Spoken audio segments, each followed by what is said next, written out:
مشرق کی تاریخ شکستوں کی ایک طویل فہرست ہے۔ اسکندر اعظم نے فارس کو شکست دی، دارا ہلاک ہوا اور عظیم ہخامنشی سلطنت مٹ گئی۔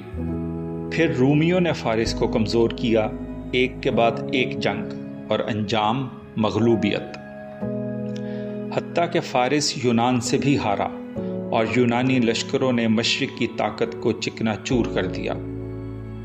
عرب جو خود مشرق کے فرزند تھے، فارس کو تو زیر کر گئے مگر یورپ پر قبضہ نہ کر سکے۔ اندلس کی سرزمین تک پہنچے مگر وہاں سے بھی آخرکار لوٹنا پڑا۔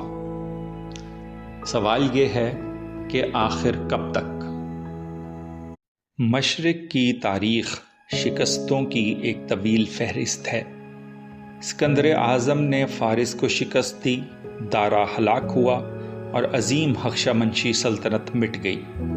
پھر رومیوں نے فارس کو کمزور کیا، ایک کے بعد ایک جنگ اور انجام مغلوبیت، حتیٰ کہ فارس یونان سے بھی ہارا اور یونانی لشکروں نے مشرق کی طاقت کو چکنا چور کر دیا۔